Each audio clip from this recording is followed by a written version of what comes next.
vais vous présenter un oracle que j'ai depuis plusieurs mois et qui s'appelle le Rumi Oracle.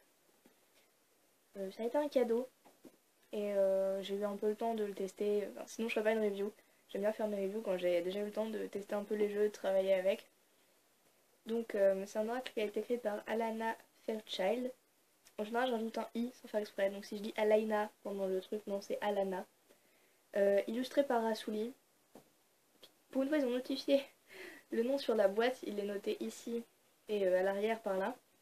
Bon, je trouve ça toujours dommage qu'ils mettent pas les noms des illustrateurs à l'avant des boîtes. Parce que bon, quand même, un jeu, ça se fait à deux. S'il y a un illustrateur et une personne qui pense le jeu. Donc je trouve ça dommage qu'il n'y en ait toujours qu'une seule qui soit notée dessus. Enfin, pour une fois, ils ont fait un effort. Alors, c'est un jeu que j'ai découvert en regardant des reviews anglophones. Je suis surtout tout ce qui est review de jeux et tout en anglais. Parce qu'en général, ils ont des jeux en avance par rapport à nous. Et enfin, en tout cas, tout ce qui est mass market. Heureusement qu'il y a des chaînes françaises et des jeux français qui sont présentés aussi, mais en général, les découvertes se font sur ce type de chaîne. Et j'avais plutôt craqué dessus, même si c'est pas du tout mon type de jeu habituel. Pas comme l'Oracle des licornes, dans le sens où je l'ai acheté parce qu'il était kitsch et que ça me manquait beaucoup, un jeu que je puisse totalement prendre au second degré et autres. Mais dans le sens où je trouve que celui-ci apporte quelque chose que je n'avais pas dans ma bibliothèque de jeux et que j'avais pas non plus. Comment dire, j'avais pas encore ressenti avec un autre type de jeu. Faut savoir que Rassouli, qui a illustré ce jeu, a également illustré un autre oracle. Je crois que ça a été fait aussi avec Alana Fairchild, mais je ne suis pas sûre. Et il y a quelque chose avec Soul dedans. Je vous mettrai un lien dans la description parce que j'ai un énorme trou de mémoire, je ne sais plus. Et donc j'avais découvert ce jeu-là en découvrant le jeu qu'il avait fait avant. Et voilà, donc il y aura un petit truc à dire là-dessus sur l'ancien jeu pendant la review, mais je le ferai au fur et à mesure. Alors, ce jeu s'appelle le Rumi Oracle, une invitation dans le cœur du divin. Et en fait, il a été fait donc en hommage à Rumi. Je ne me permettrai pas de dire que je prononce bien son nom, ni de le dire en entier, parce que c'est un nom oh, oui, arabe, de langue arabe, je pense, si je dis pas n'importe quoi. Du coup, je le prononce à la française et c'est ignoble, donc je vais éviter, mais je vous invite à faire quelques recherches sur Google histoire d'avoir le nom complet. Donc c'est un jeu qui a été basé sur cette personne qui est un mystique musulman et qui a écrit pas mal de... Enfin, qui a écrit pas mal. Qui a beaucoup écrit de poésie, de textes, qui est le fondateur de ce qu'on appelle les dervis. Je me suis beaucoup renseignée parce que j'ai adoré découvrir le personnage par le biais de cet oracle. Du coup, je me suis beaucoup renseignée, mais j'ai toujours du mal sur les prononciations de certaines choses. Oui, je crois que c'est derviche tourneur. Donc, c'est une danse où les personnes tournent. Voilà, je vois pas comment l'expliquer autrement. Et je trouve ça très très beau. Donc, allez y jeter un petit coup d'œil. Il a fait des textes magnifiques que j'aime beaucoup. Voilà. Donc, ils ont fait un oracle. Alana Fairchild et Rassouli ont créé un oracle sur cette personne-là. Enfin, sur cette personne-là. C'est pas cette personne qui est représentée, mais ses écrits, ses idées, ses textes. C'est inspiré des écrits de Rumi. Et j'ai trouvé ça très très intelligent. Après tout, il y a bien des jeux sur Jésus, Marie ou autre. Il y a un changement de lumière abominable. Je vais mettre ma lumière derrière pour éviter que vous ayez des images d'oracle moches. Voilà, donc c'est pas beaucoup mieux. Et il y a deux lumières, du coup ça fait des ombres un peu bizarres même sur mon visage ou autre. Mais au moins, vous êtes sûr qu'il y aura un minimum de lumière pour voir les cartes pendant que j'en parlerai. Donc, oui, je trouvais ça très intelligent qu'ils aient fait un jeu sur Rumi. Étant donné qu'il y en a sur Jésus, Marie-Madeleine, Marie, enfin... Ils ont fait des jeux sur plein de gens, et après tout, pourquoi pas. Ça permet aussi de s'ouvrir à d'autres horizons, c'est pas une religion dont j'avais beaucoup entendu, enfin, je sais que ça existe l'islam, mais c'est pas quelque chose dont on fait beaucoup de jeux de tarot, je trouve, ou autre, et j'ai pas eu l'occasion, moi, de beaucoup la découvrir dans ma vie, du coup je trouve ça vachement bien comme introduction à ça. On pouvait voir l'intérieur de la boîte qui est un beau fuchsia. J'aime bien, je trouve que ça... Quand on tombe sur une belle boîte comme ça, toute cartonnée, toute solide, avec les images, le beige et le violet, les dorures, et qu'on ouvre et que c'est fuchsia, ça apporte un petit truc en plus. Donc voilà, l'intérieur de la boîte est fuchsia. J'ai oublié de dire qu'il avait été édité en 2016 chez Blue Angel Publishing, donc maison que j'aime bien. Et c'est vrai que j'ai aussi le Halloween Oracle de chez eux. Enfin voilà, donc là il y a des belles dorures, les décorations sont magnifiques. Il y a le beige ici, c'est le même que le beige là. Cette carte là, ça rappelle le fuchsia à l'intérieur. C'est une boîte intelligente, hein, avec des trucs pour attraper la boîte. On n'est pas en galère dessus. Donc voilà, belle boîte classique de chez Blue Angel, mais qui marche très bien. Ensuite, vous avez le guidebook. C'est pas un petit guidebook, hein. C'est, il y a de quoi faire. Donc, je vais faire comme d'habitude, hein, je vais pas l'analyser à fond. Donc, vous avez donc l'introduction, ensuite les messages des cartes, à propos de l'auteur, à propos de l'artiste, et... Excusez-moi de la mini-pause, j'ai éternué. Donc, à propos de l'auteur, à propos de l'artiste, et ce qui est également disponible chez Blue Angel, donc un guide plutôt classique.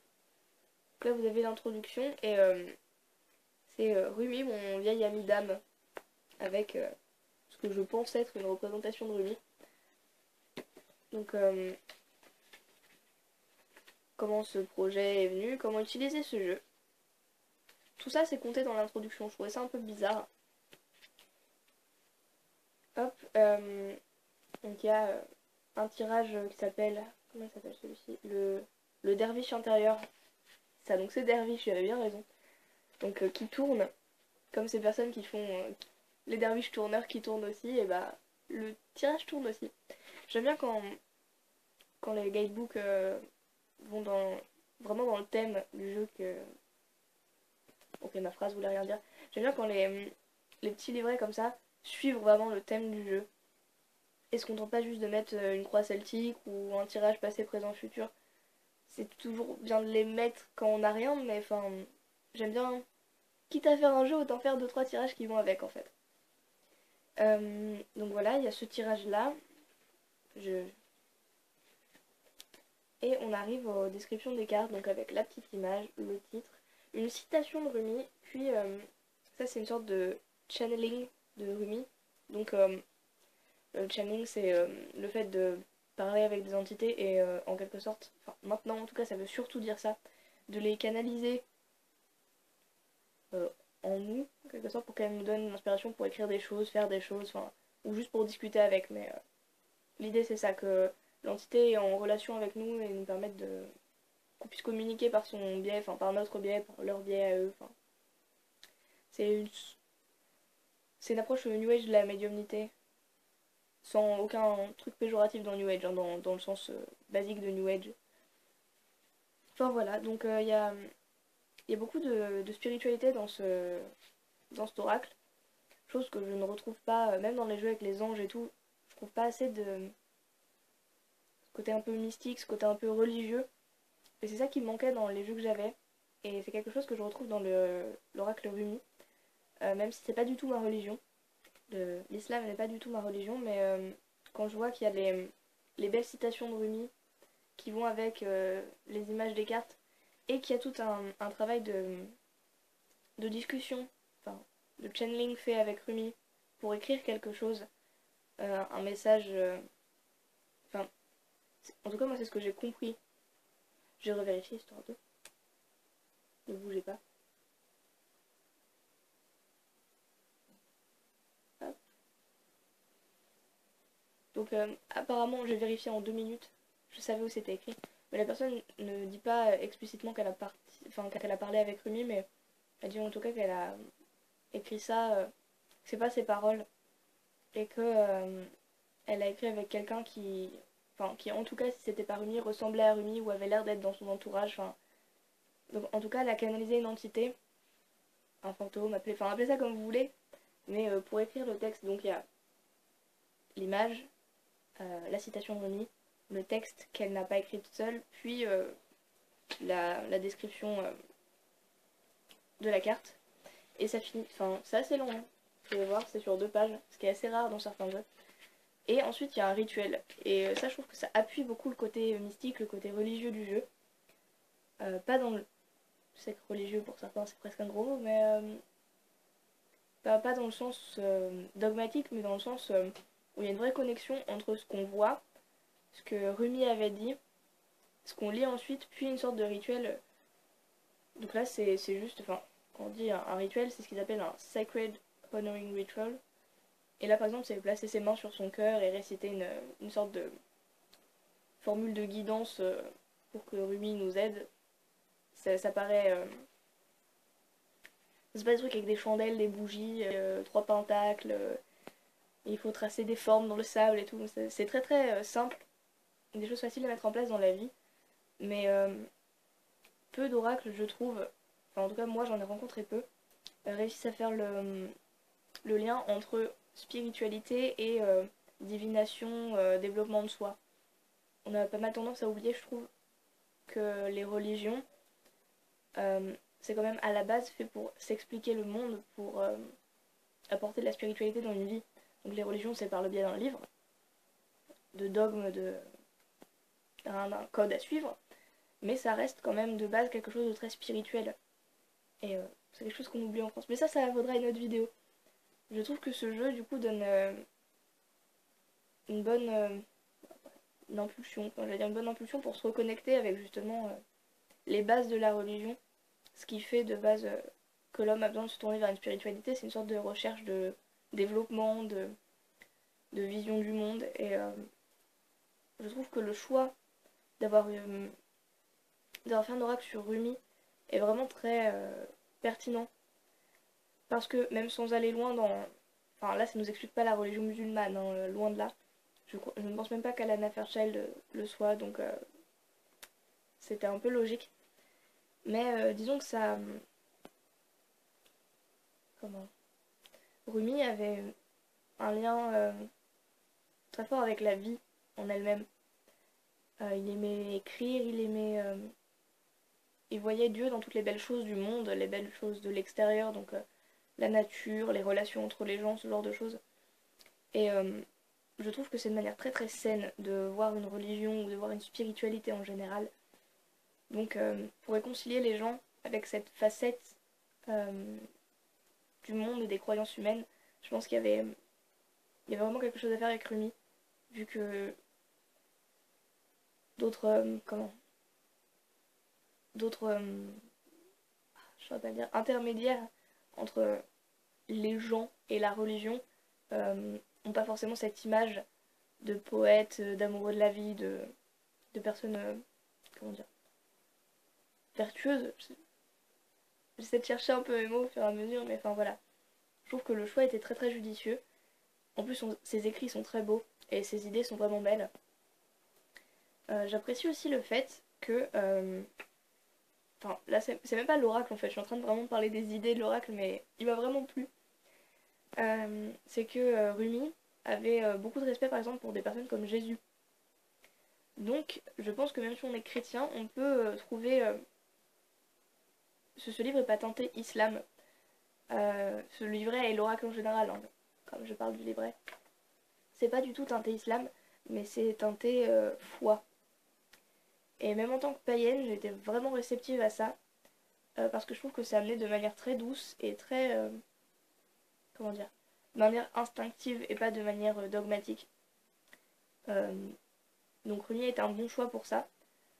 Et la manière dont c'est abordé avec des petits rituels pour s'honorer soi-même, pour honorer le sacré, pour honorer tout ça, à la fin de chaque carte, je trouve que c'est très intelligent. C'est pas quelque chose que je fais, parce que j'ai ma spiritualité à moi et ma manière de vivre ma propre foi. Mais je pense que pour des personnes qui sont en recherche de quelque chose ou qui veulent apporter quelque chose de nouveau, il y a clairement de quoi réfléchir dans ce livret. Alors voilà, je vais pas vous refaire tout le livret, il y a toujours pareil, la définition, le petit poème de Rumi. Je vais pas vous les lire parce qu'ils sont tous très très beaux et avec mon... Je parle bien anglais, mais dès que je suis devant la caméra, mon accent s'en va totalement, du coup je ne vais pas pourrir les poèmes en les lisant à voix haute, mais vous devrez vraiment vous renseigner sur Rumi avant d'acheter cet oracle-là et voir si ça vous parle ou pas. Je pense qu'il y a très peu de raisons que ça vous parle pas, mais on sait jamais, c'est un ressenti personnel. Donc, il y a pourtant quelque chose que je vais mettre comme bémol sur le livret, c'est que même en ayant moi-même un anglais bon, intermédiaire, enfin, j'ai un niveau lycée, mais disons que je suis assez fluent. J'arrive bien à gérer mon anglais, même dans des discussions, j'arrive à lire en anglais, à regarder des films en anglais, enfin, franchement, je suis assez fluide, c'est ça, fluide, c'est bêtement. J'ai un anglais assez fluide, et pourtant, comme c'est de la poésie, comme c'est de l'ordre de la foi et des croyances, il y a parfois des tournures de phrases dans les poèmes de Rumi, ou même dans le texte à côté, qui sont un poil compliqués à comprendre. Du coup, si vous êtes vraiment débutant en anglais, autant certains oracles peuvent être... on peut passer totalement au-dessus, autant celui-ci, je pense que ça va être un peu compliqué. Euh, En théorie, Blue Angel Publishing devrait, à mon avis, le sortir en français, vu que je sais qu'il a pas mal marché. Mais si vous voulez l'acheter en anglais, je vous conseille d'avoir un bon niveau de base. Voilà. J'ai la voix qui se casse au fur et à mesure. Il fait froid en ce moment, c'est compliqué. Donc l'arrière des cartes est comme ceci. Donc il rappelle un peu le devant de la boîte. Et là, des espèces de... Je sais pas si vous le voyez, des spirales un peu... Non, elles sont pas fuchsia, elles sont juste violettes plus claires. Je reviens, je vais tousser un petit peu. Je suis de retour. C'est compliqué de faire des vidéos. Par ce temps-là, l'hiver... Enfin, l'hiver. J'appelle ça l'hiver, mais la fin d'automne, c'est piège. Donc, l'arrière jaune avec les spirales dont je vous parlais. J'aime bien, je trouve que... Enfin, rien que ça nous met dans l'ambiance. Je vous promets que quand il y a plusieurs cartes comme ça, posées côte à côte, ça apporte tout un côté un peu solennel. Ça fait un peu de temple, enfin, je trouve. Presque même hindou, indien, voire musulman. Et j'aime beaucoup le côté arabesque et le côté un peu géométrique. Donc, le côté... Moi, j'ai eu un petit souci quand j'ai reçu le jeu. C'est que là, comme vous pouvez peut-être pas le voir, il y a des traits rouges. Enfin, rouge, rose fuchsia. Parce que c'est un de mes soucis avec Blue Angel. C'est que, comme pour l'Halloween Oracle, le jeu se promène dans la boîte. Vous voyez? Ça ne me l'a pas abîmé. Mais c'est quelque chose que je n'aime pas. Parce que j'ai toujours peur que ça s'abîme ou peur que ça frotte un peu contre les bords. Et c'est ce qui a dû se passer pendant le trajet de mon jeu. Vu qu'il y a justement ici et là, à chaque coin ou presque, des traces fuchsia. Donc c'est dommage. Ça m'empêche pas de l'utiliser, donc je l'ai pas renvoyé ni rien. Mais zut, Blue Angel, calez mieux vos cartes. Donc pour les cartes, elles sont brillantes. Euh, je vous...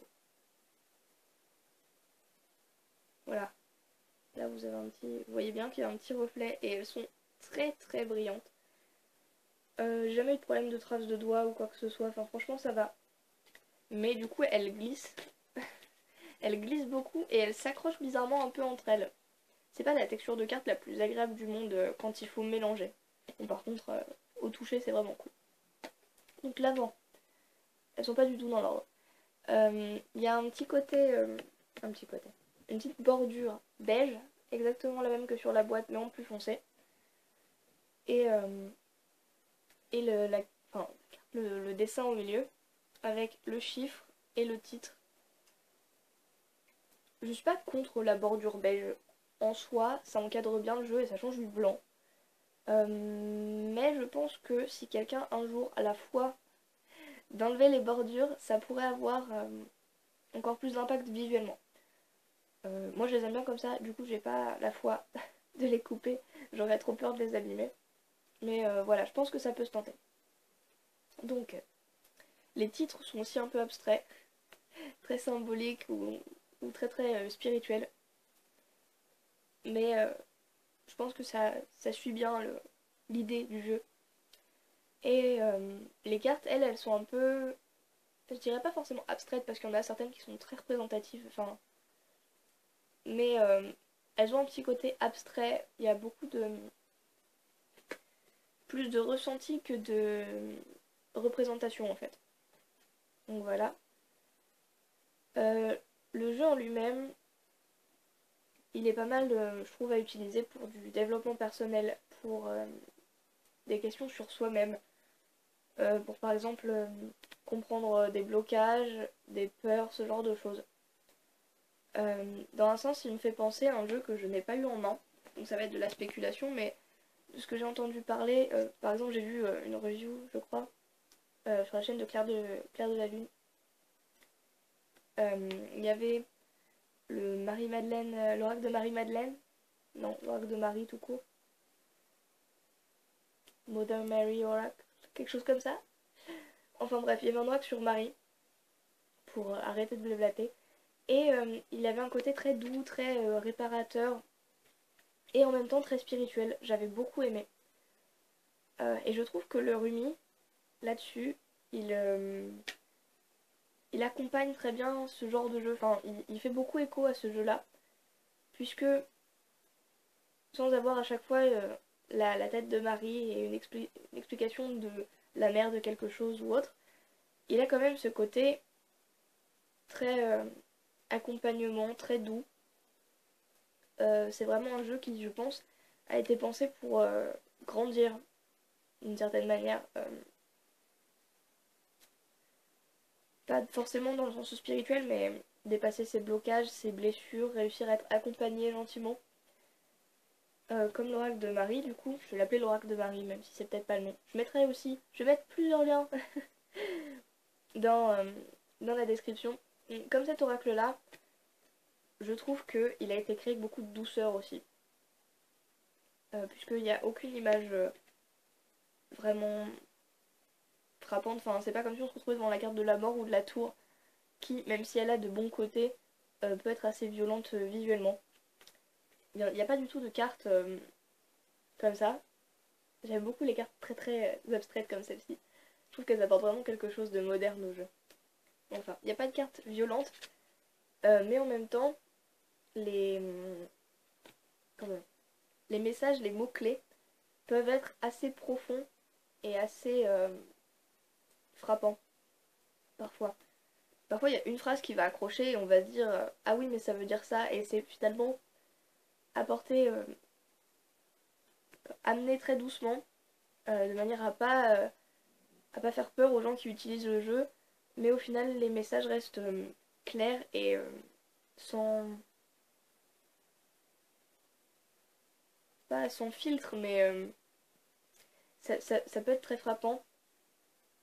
Et comment je vais prendre un exemple autre, parce que je ne vais pas arriver à m'exprimer là-dessus.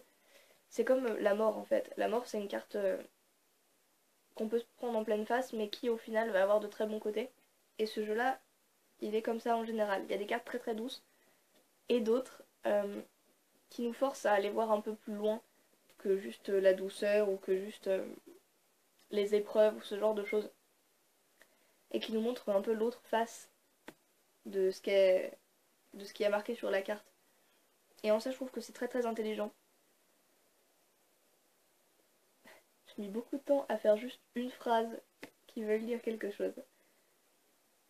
Je prépare pas trop mes reviews parce que après je finis par être bloquée par le texte. Du coup, je fais les choses comme je peux. Et il y a celle-ci par exemple qui veut dire, enfin, où il y a marqué le bon choix, la carte numéro 29.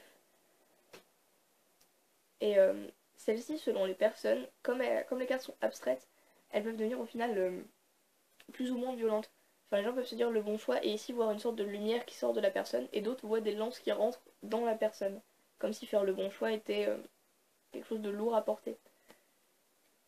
Et donc ce jeu a ce côté, comme il est abstrait, il y a un côté psychologique. Donc c'est un jeu qui parle de foi, de croyance, mais aussi de qu'est-ce qu'on voit nous dans les archétypes. Celle-ci, j'étais incapable de savoir comment ils l'ont faite. Au fait, on dirait qu'il y a des dorures dessus et qu'elle brille. En vrai, c'est encore plus frappant. Et on dirait qu'elle émet de la lumière. C'est très perturbant. C'est la première carte, non c'est la troisième carte du jeu. Il me semblait que c'était celle que j'avais tout devant quand j'ai reçu le jeu. Et des cartes, celle-ci me fait beaucoup penser justement à cet oracle sur Marie. Donc la, la manifestation de la mère divine.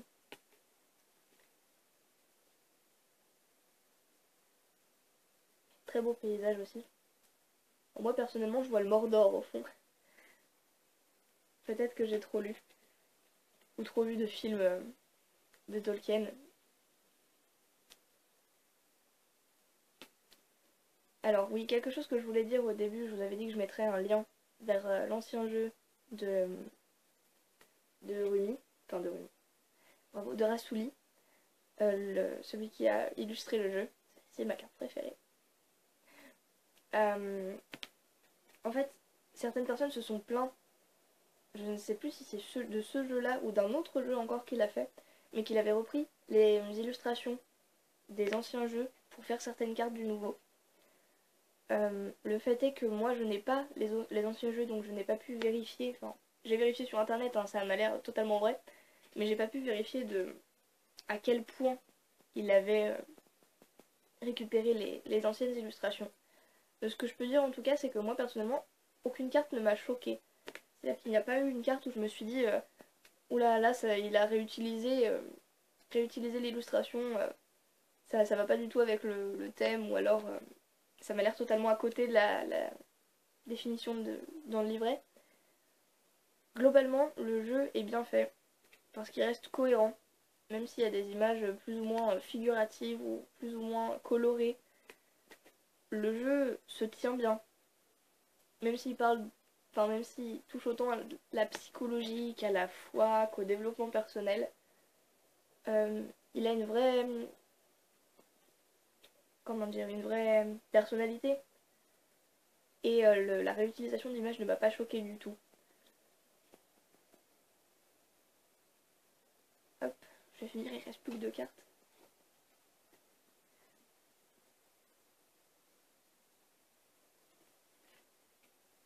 Et on finit par Merciful Mother Jamal. Donc je trouve que c'est un jeu à mettre plus ou moins entre toutes les mains. Parce que je vois qu'il y a beaucoup de personnes actuellement qui se tournent vers des cartes un peu lumineuses, alors que c'est pas des personnes qui touchent à la cartomancie habituellement. Parce que tout ce qui est développement personnel et tout est en train de s'étendre, et c'est quelque chose que je trouve très bien. Seulement, je trouve que les gens n'ont pas tendance à acheter forcément les bons jeux, dans le sens où certains auteurs ou autres me font un peu grincer des dents. Et c'est absolument pas le cas pour ce jeu-là, qui est très lumineux, mais d'une bonne manière. C'est-à-dire que il apporte la lumière sur des situations, sur des ressentis. Il peut donner de l'inspiration pour une religion, une foi, ou même juste une réflexion sur la vie. Ça peut aussi être un bon moyen d'extérioriser des choses par rapport à ce qu'on ressent sur les cartes. On sent que c'est un jeu, c'est en format classique 44 cartes qu'on fait. Enfin, presque tous les oracles sont à 44 cartes maintenant. Je trouve ça dommage, mais pour le coup, le jeu est bien construit. Autant au niveau des images que du propos, que du thème, que de la manière de l'aborder dans le livret, les choses qu'il y a avec, comme le tirage qui tourne, et le petit livret, avec les rituels dans les définitions des cartes. Il y a vraiment vraiment une vraie sincérité dans le propos. Et c'est plus ou moins rare. Selon vos ressentis, ce sera plus ou moins rare. Mais pour moi, c'est quelque chose que j'ai beaucoup de mal à retrouver. Par exemple, voilà, il y a des gens qui vont se tourner vers Tutorine Virtue, des licornes magiques pour se donner de l'inspiration. Alors que dans l'oracle Ruby, il va y avoir de l'inspiration, mais autant pour explorer ce qu'il y a au fond de soi et ce qui n'est pas forcément bon, que pour explorer ses réactions, que pour explorer ses problématiques, débloquer enfin, dépasser ses blocages. Et dans ce sens-là, je trouve que c'est un jeu très très intelligent à mettre dans toutes les mains. Même si vous n'êtes pas très fort en cartomancie, c'est aussi un jeu qui fait voyager. Parce que les illustrations sont cohérentes, mais elles se ressemblent pas toutes. Du coup, il y a beaucoup de diversité, différentes choses. à voir, à ressentir, à analyser aussi si on aime bien analyser l'image. Et franchement, si jamais le jeu vous tente, allez-y, parce autant les illustrations que les poèmes de Rumi, que le jeu en lui-même ou tout, ça vaut vraiment le coup. En plus, il coûte pas très cher, enfin, c'est un tarif d'oracle classique de maintenant. Donc voilà, je tenais vraiment à vous le présenter parce qu'il fait partie d'un peu des jeux chouchous de ma collection. Et, et c'est tout, je vais arrêter de parler au bout d'une demi-heure. Et voilà, foncez l'acheter. Ou trouvez quelqu'un qui l'a. Allez vous renseigner dessus. Je vous mettrai tous les liens qu'il faut dans la barre en dessous. Et passez une très très bonne semaine, une très très bonne journée, une très très bonne soirée selon le moment où vous regardez la vidéo. En tout cas, moi je vous dis à bientôt et prenez soin de vous.